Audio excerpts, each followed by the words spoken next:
y las demás profecías de Apocalipsis y de Ezequiel y de Zacarías, se llegan a estas conclusiones erróneas para defender un punto y usar la Biblia como un escudo.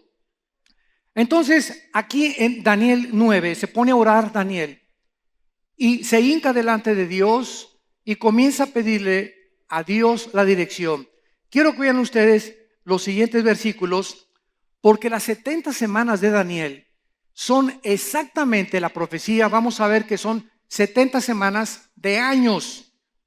Los judíos tenían semanas de 7 días y los judíos tenían semanas de años. De cada 7 años era la Shemitah.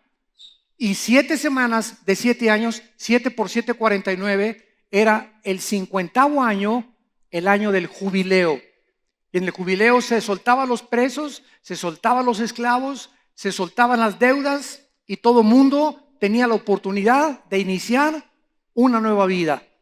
Entonces, cuando estudiamos la Biblia nos damos cuenta, ¿verdad?, que aquí está hablando de 70 semanas de años, como lo vamos a comprobar. Entonces, Daniel comienza a orar a Dios y dice el versículo 16, oh Señor, conforme a todos tus actos de justicia, apártese ahora tu ira y tu furor de sobre. Esto es importante y es lo que quiero resaltar. Tu ciudad Jerusalén, tu santo monte. Versículo 17. Ahora Dios nuestro, oye la oración de tu siervo y sus ruegos. Haz que tu rostro resplandezca sobre tu santuario asolado, por amor del Señor. Versículo 18.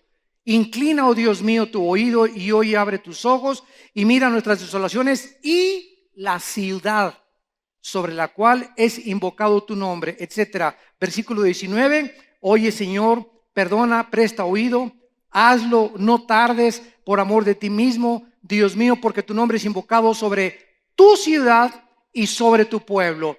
Vemos entonces que la profecía de las 70 semanas está relacionada única y exclusivamente con la ciudad de Jerusalén y con el pueblo de Israel. Ahora, de estas 70 semanas, 7 por 7, 49, estamos hablando de 490 años que Dios le da a Israel para terminar con ellos su programa. Vamos a ver también con calma que desde que se dio la orden de reconstruir Jerusalén, Nehemías capítulo 2, que fue en marzo del año 445 a.C., síganme con cuidado, desde que Nehemías, el rey Jerjes de Persia, fue el que dio la orden de reconstruir Jerusalén, hasta el domingo de Ramos se cumplieron exacta y matemáticamente 483 años. Matemática y calculados cronológicamente, 483 años. Entonces, de repente, cuando Cristo entró a Jerusalén, se detuvo el reloj de Dios. Y entonces Cristo oró enfrente de Jerusalén y dijo estas palabras que todos ustedes conocen. Oh Jerusalén, Jerusalén, que matas a los profetas. Pero vendrá el día cuando digan, Baruch Hashem Adonai Eloheinu. Bendito el que viene en el nombre del Señor. Entonces, cuando crucifican a Cristo, se quedaron en 483 años. Y entonces Dios se interrumpe el programa de Dios y entra la iglesia en el día de Pentecostés, donde ya no hay judío, ni griego, ni gentil, sino que de Pentecostés hasta nuestros días, la iglesia entra para ser injertada, Romanos 11, en el olivo natural que es Israel o Jerusalén, y la iglesia ahora recibe las bendiciones de Abraham, que eran para los judíos. Y esto en Gálatas capítulo 3 podemos estudiarlo, donde el que es hijo de Dios y por la fe es hijo de Abraham. Y las bendiciones que Dios y las promesas que Dios le dio a Abraham nos corresponden ahora a nosotros. Pero esto, qué importante es, no quiere decir de ninguna manera que Dios terminó con Israel. Porque hay una teología herética que se llama la teología del reemplazo, que la iglesia ha entrado a ocupar y a tomar la nación de Israel. y es porque estas personas que hablan de esta manera no han leído Romanos 9, Romanos 10 y Romanos 11. 3 capítulos del libro de Romanos, que es la constitución de los cristianos, el libro de Romanos. 3 capítulos nos dice que Dios no ha desechado a Israel y que va a cumplir lo que les prometió. Para que lo puedan entender en el idioma del soccer y del fútbol, ¿verdad?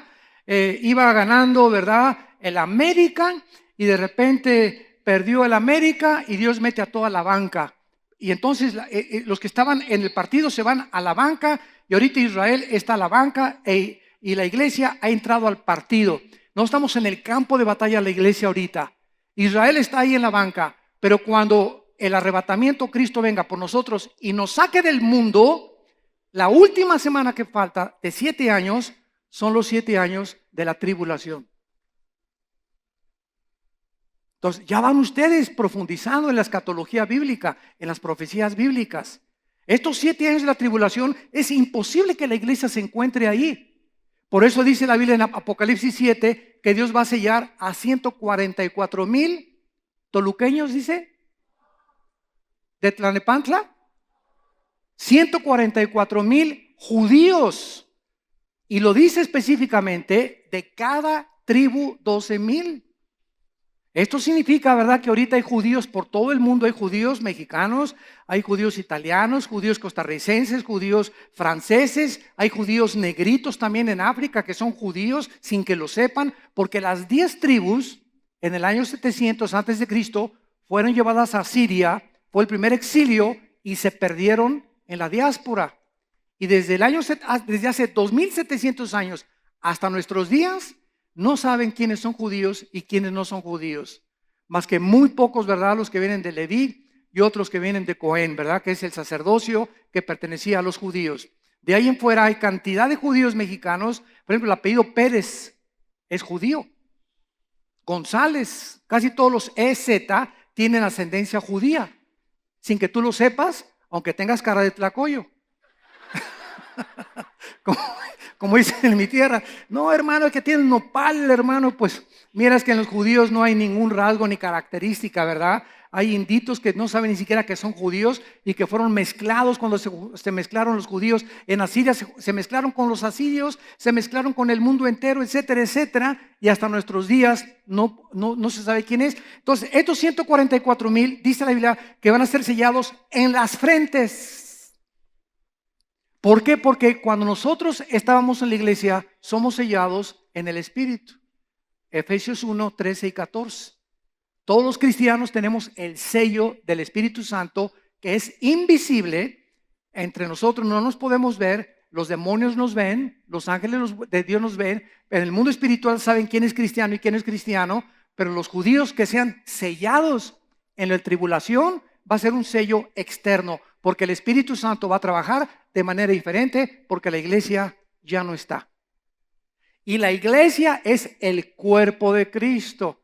Y al irse la iglesia en el arrebatamiento, ya Dios trabaja por última vez con los judíos. De la banca se ponen el uniforme del América, ¿verdad?, o del Barcelona, y vámonos contra todos los demás. Arriba el Barcelona. Bueno, esta es la forma en la que la Biblia nos muestra, con diferentes ilustraciones del fútbol, podemos del básquetbol, de lo que sea, cómo está el programa de Dios. Entonces, esta profecía de la semana 70 es tan importante en el estudio del anticristo. Porque al no conocerla, hemos oído, pues el príncipe Felipe de España es el anticristo. O antes decían que su papá, el rey Juan Carlos. Que al Papa también, que es el anticristo. Ahora hasta al pobre de Obama ya también le ponen que es el anticristo. Y han sacado, ¿verdad?, que Gorbachev, el nombre Gorbachev en el hebreo da la suma del 666 y que era el Gorbachev el anticristo, y que porque tenía aquí una marca en la frente Gorbachev, etcétera, etcétera. Y estamos llenos de especulaciones por no conocer las profecías de la Biblia y principalmente no entender las 70 semanas de Daniel. Y tenemos que comenzar con el anticristo porque es muy importante, ya que Daniel y el Apocalipsis se podría decir, Daniel es el Apocalipsis del Antiguo Testamento. Daniel, el libro de Daniel es el Apocalipsis del Antiguo Testamento. Y el Apocalipsis es el registro de los juicios apocalípticos y las visiones que tuvo Daniel explicadas. Entonces, si alguien quiere enseñar Apocalipsis o estudiar Apocalipsis sin conocer Daniel, vas a inventar pues que los 10 cuernos son esto, y que los 10 espíritus son esto, que los 7 espíritus, y por eso hay sectas, como los testigos de Jehová, adventismo, mormonismo, ciencia cristiana, unitarismo, que son, ¿verdad?, movimientos religiosos que se han formado a través de sacar de la Biblia un texto fuera del contexto para convertirlo en un pretexto. Entonces, si la Biblia es una unidad, la suma de tu palabra, dice los Salmos 119, es la verdad. Y si no ponemos todas las partes de la Biblia juntas, el rompecabezas, tenemos una pieza acá y nos falta una pieza. Y no puedo interpretar que esta pieza sean las piernas del caballo, a lo mejor puede ser la cola o puede ser la pata o puede ser la pata de un chivo y no es la del caballo, porque no tengo la otra pierna, la otra pieza que me dice por las pezuñas que no es la de un puerco sino la de un caballo, como un ejemplo, ¿no? Entonces no podemos armar doctrinas en la Biblia sin tener las demás piezas de los demás libros de la Biblia. Por eso Dios le habló de una forma a Pablo, de otra forma a Juan, a Santiago, a Judas, a Pedro, a Jeremías, a Ezequiel, a Zacarías. Ninguno de ellos tenía todo el horizonte de la verdad. Todos tenían una parte, el otro tenía otra cosa, el otro tenía otra cosa, el otro tenía otra cosa, y las ponemos todas juntas y tenemos ya la conformidad de un cuadro perfecto para entender lo que Dios nos quiere decir. Y finalmente, como ejemplo, Pablo. Pablo fue el único hombre, el único apóstol de los 12 apóstoles a quien se le reveló el arrebatamiento de la iglesia. A ningún otro se le reveló que la iglesia iba a ser arrebatada, ni en el Antiguo Testamento estaba, ni en el Nuevo Testamento. Y a Pablo fue al único que se le reveló, Efesios capítulo 3, que la iglesia sería el cuerpo de Cristo. A Pedro se le revela otra cosa, a Juan se le revela lo que es el amor de Dios, a ningún otro se le reveló la profundidad de la definición del amor que Juan tiene en sus cartas, en sus 3 cartas, y en lo que él escribió. Entonces, así entendemos, ¿verdad?, que Dios a cada persona le da sus dones, le da sus talentos. No envidies que el uno canta, el otro no canta, el otro se echa de machincuepas, si tú no te echas de machincuepas, el uno salta la cuerda, el otro no, el otro es trapecista, el otro es ingeniero, el otro es predicador. No envidies, uno habla en lenguas, otro no habla en lenguas. Nunca tratemos de hacer lo que los demás hacen, porque cada quien tiene sus talentos, cada quien tiene sus capacidades, y a Dios le ha dado a cada quien como a Él le ha placido soberanamente. Esto es importante para que entendamos, ¿verdad?, que en Cristo se debe acabar las envidias, la ambición, la avaricia, los celos.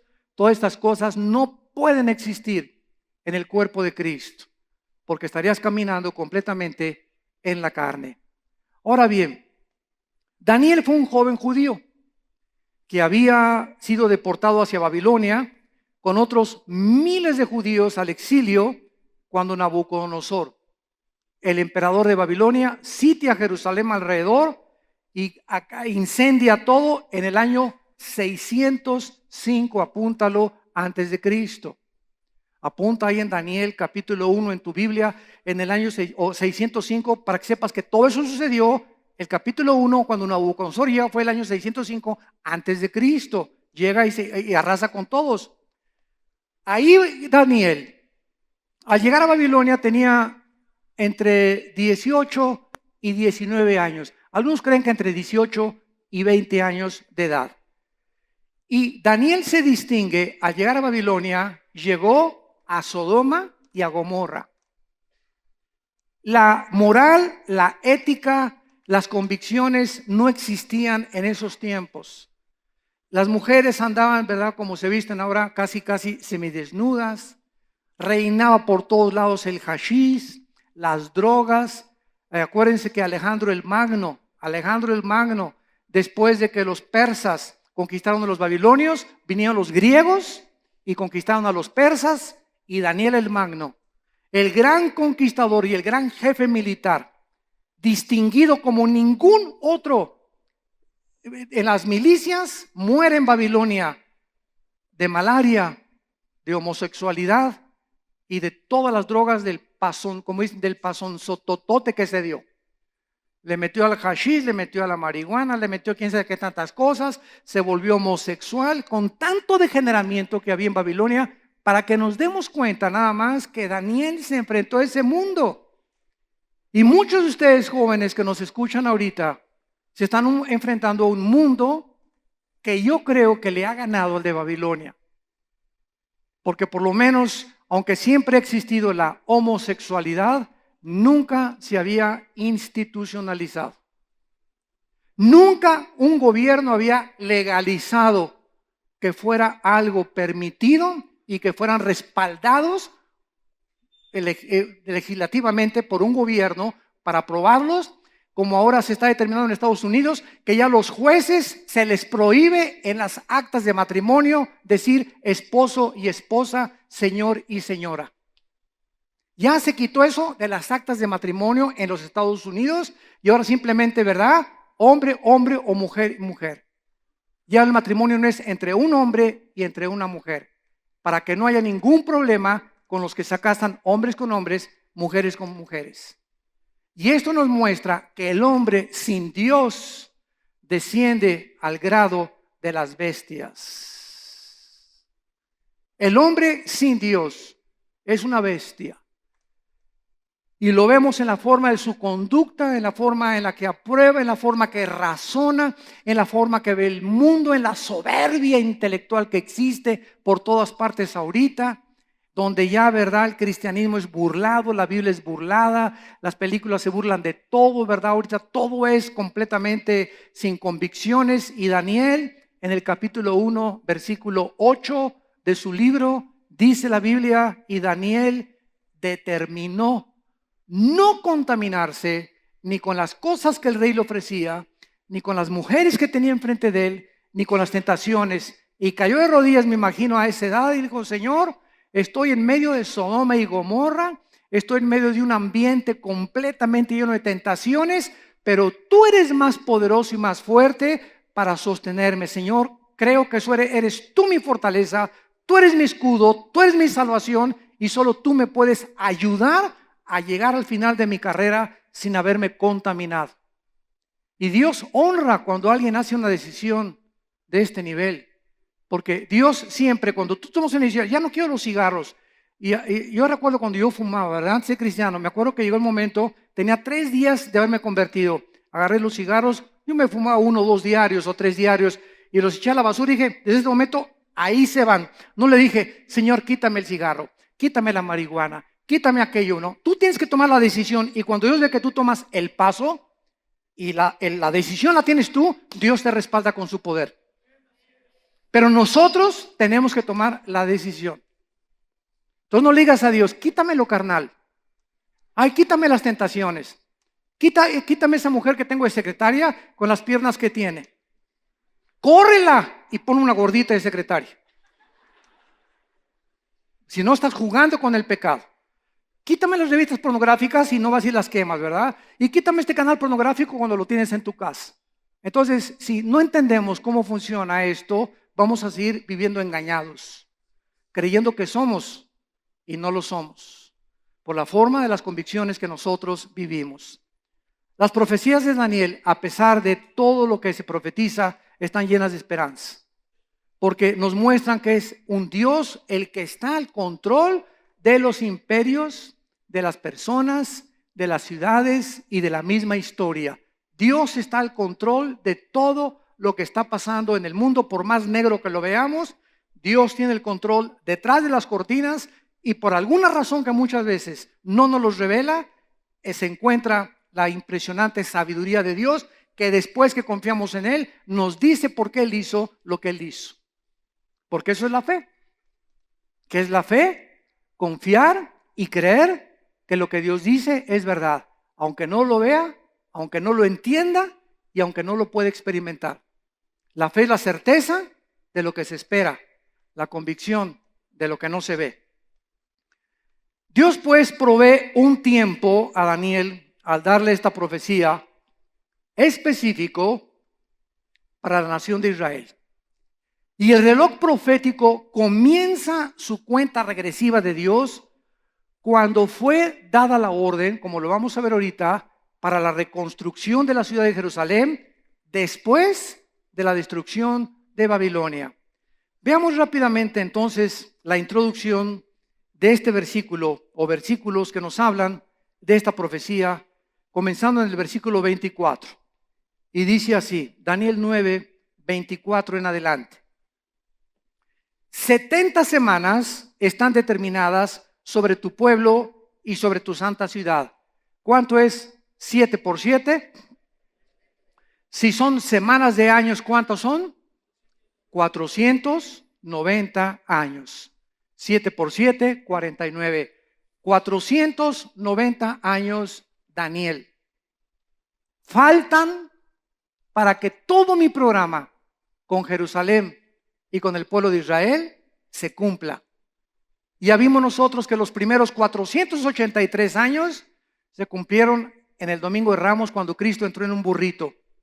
Y hay un periodo que falta, que es el de los 7 años, que se va a volver a iniciar la cuenta regresiva cuando el anticristo firme el tratado con Israel, y espero que en ese momento nosotros ya no estemos aquí.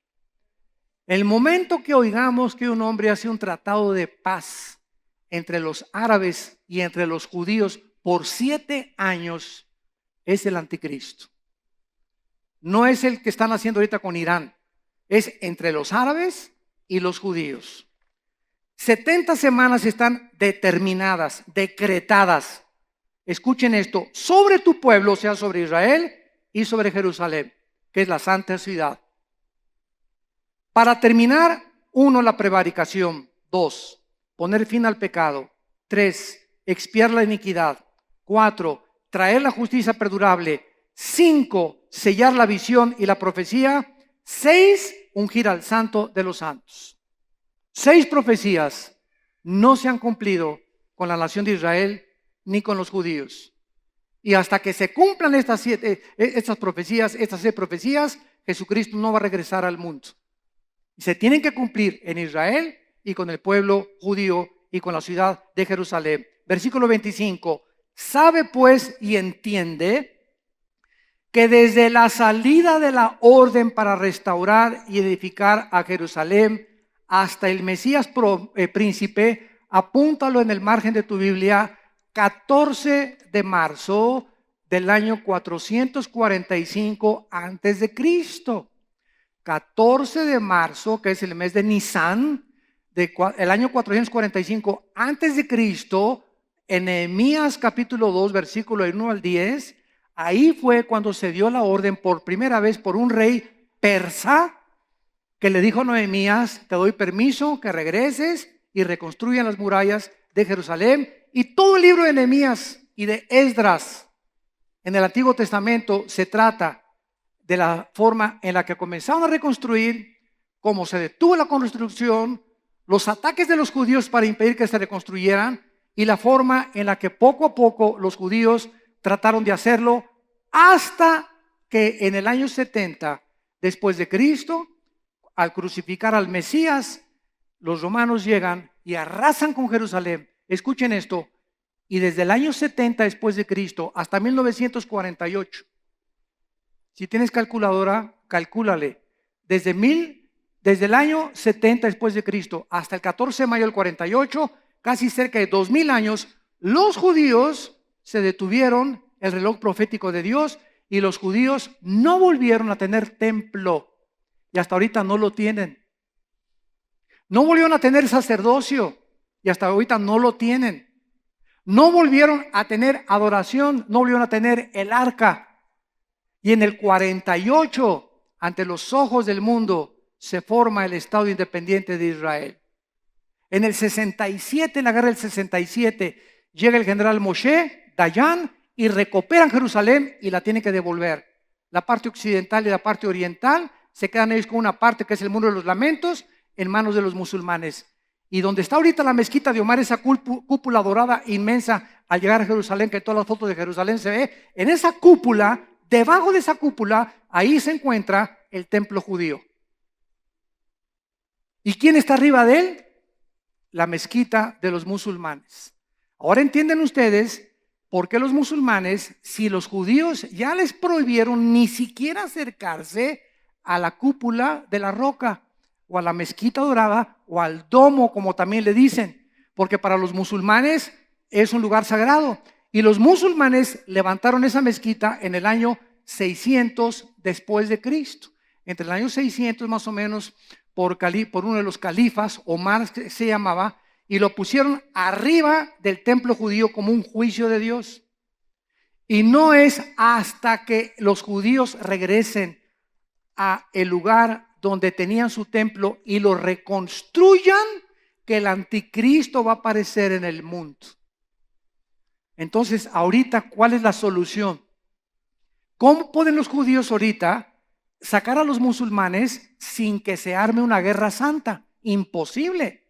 Entonces, algo milagroso tiene que suceder para que puedan los judíos regresar a su lugar y se tienen que cumplir las profecías y ellos comiencen otra vez bajo el permiso del anticristo, reanudar sus sacrificios, y a los 3 años y medio el anticristo viola este tratado, sacrifica un cerdo, lo mismo que hizo Antíoco Epífanes en el año 167 antes de Cristo, y de ahí en adelante comienza la gran tribulación, la persecución y el holocausto más grande de la historia contra los judíos y contra los cristianos, que en el tiempo de la tribulación se conviertan después del rapto. Si el arrebatamiento viene hoy en la noche y Cristo nos saca hoy en la noche del mundo y millones de personas desaparecemos, muchos de ustedes van a venir el próximo domingo aquí a la iglesia y no va a estar el pastor Josué ni el pastor Gerardo, no va a estar los hermanos y va a estar medio vacía la iglesia, o a lo mejor nada más se fueron 10. Ojalá no, ¿verdad? No, yo creo que hay más aquí que son de veras. Y al ver la desaparición, su mamá ya no está en su casa, los niños chiquitos van a desaparecer, menores de edad, todos los bebés, todos los niños menores, me imagino que de 6, 7 años para arriba, vámonos para el cielo con Dios, porque el reino de Dios, los niños es el reino de Dios, que no tienen todavía el juicio para discernir entre el bien y entre el mal. Y al ver esto, millones de personas que iban a las iglesias y que se decían cristianas, se van a arrepentir y se van a dar cuenta, era verdad. Señor, perdóname, y se van a convertir, pero van a pasar la gran tribulación y muchos serán muertos por el anticristo o por las leyes que va a dictaminar en muchas naciones del mundo. Muy bien, vemos nosotros entonces en el versículo 25 que desde que se diera la orden para restaurar y edificar Jerusalén hasta el Mesías príncipe, o sea, hasta la venida de Cristo, habría 7 semanas y 62 semanas, que son exactamente 67 semanas, que son 483 años. Y se volverá a edificar la plaza y el muro en tiempos angustiosos. Y después de las 62 semanas se quitará la vida al Mesías, mas no por sí, y el pueblo de un príncipe que ha de venir destruirá la ciudad y el santuario, y su fin será con inundación, y hasta el fin de la guerra durarán las devastaciones. Y por otra semana, esta semana es la semana o los 7 años que faltan de la tribulación. Y por eso se llama, lo vamos a ver después, por mismo Cristo, la tribulación como nunca antes había existido. Por otra semana confirmará el pacto, está hablando del príncipe que ha de venir, que es el anticristo, confirmará el pacto con muchos, y a la mitad de la semana, o sea, a los 3 años y medio, ya que el anticristo tenga 3 años y medio de paz, y las naciones hayan, no hombre, este hombre que avaron los milagros que ha hecho, quitó la pobreza, unió a los judíos con los árabes, no hay guerras en el Medio Oriente, este es el Mesías, Heil Hitler. Volverán otra vez a adorar a un falso dictador disfrazado, ¿verdad? El mismo diablo en persona, disfrazado de un Salvador y de un Mesías. Y al cumplirse los 3 años y medio, dice, después de que confirme el pacto, a la mitad de la semana entonces dice la Biblia, hará cesar el sacrificio y la ofrenda. Se los va a sacar del templo, él se mete en el templo, segunda de Tesalonicenses capítulo 2 del 4 al 7, sacrifica un cerdo y el anticristo se declara Dios. Y de aquí en adelante no hay ninguna religión más que la mía y la del falso profeta, porque el falso profeta, Apocalipsis 13, va a ser un líder religioso con su centro en Roma. El líder religioso, el falso profeta, va a ser un líder religioso con el líder político, que es el anticristo. Vean esto, se va a unir la política con la religión para el inicio del gobierno del mundo. Qué interesante está esto, porque cuando crucifican a Cristo, fueron dos poderes y dos espíritus los que estuvieron involucrados en la muerte del Mesías, el Jesús, el Cristo. El poder de Roma, que era el poder político en aquellos tiempos, y el poder religioso, los judíos de Israel. Los judíos de Israel, el poder religioso, el espíritu de religión, se impuso sobre Pilato, que representaba el poder político, y Pilato dijo, yo no tengo nada que ver con este hombre. No. La presión del movimiento religioso pudo más que el político, y el poder político entrega al poder religioso a Cristo, y el poder religioso lo crucifica en una cruz. Siempre de acuerdo a la historia de la sociología o de la antropología o del estudio del ser humano, los políticos necesitan el poder religioso para los votos. En el país donde domina la religión es el partido que gana, porque es precisamente los votos de la religión que es la mayoritaria, porque siempre han trabajado juntos la política con la religión. La política necesita a la religión necesita a la política. Y cuando venimos al cristianismo, nos damos cuenta que como el cristianismo no es una religión, entonces tanto los religiosos como el poder político persiguen a los seguidores del Mesías Jesucristo. Y la historia se vuelve a repetir. Pero lo interesante del caso es que cuando el anticristo se una con este líder religioso de Roma para que lo ayude a conquistar Europa y el Medio Oriente, se van a unir los dos. Y cuando el anticristo conquiste el mundo, él va a quemar Roma. Apocalipsis capítulo 17. Y ahí lo dice claramente, es la ciudad que gobierna sobre los reyes de la tierra, que está vestido de oro y de púrpura, y que se encontró en ella la sangre de todos los santos de toda la historia. Entonces, la historia está clarísima en la Biblia para que el que quiera verla, la quiera ver.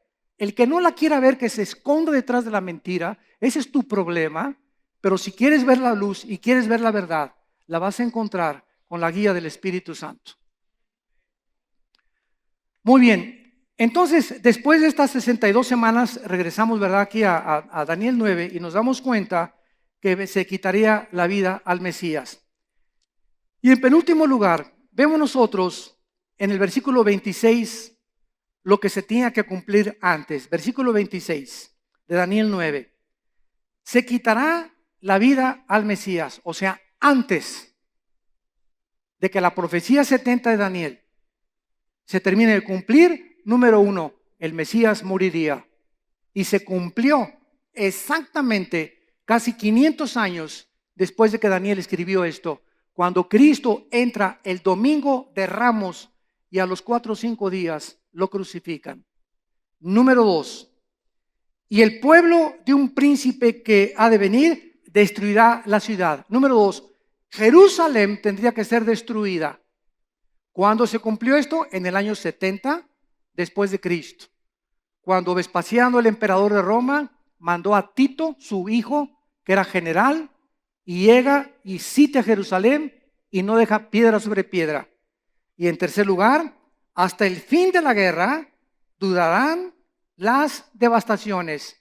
En tercer lugar, los judíos, desde el año 70, que fueron conquistados por los romanos,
haze of neon dreams, I wander through the night, lost in a sea of stars where your whispers take flight.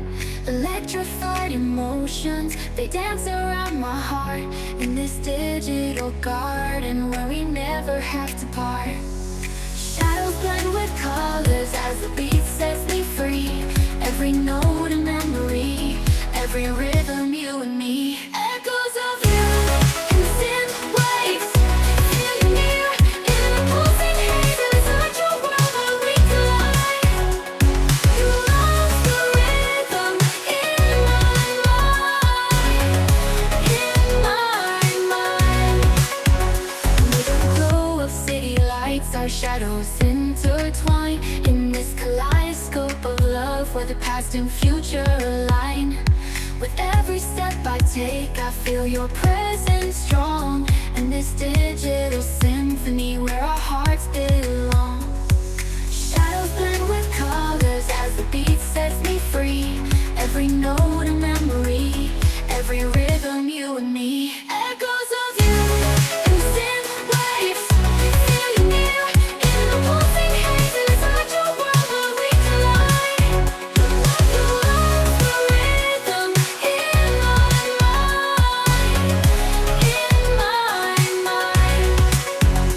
And in silence between the beats I find your voice.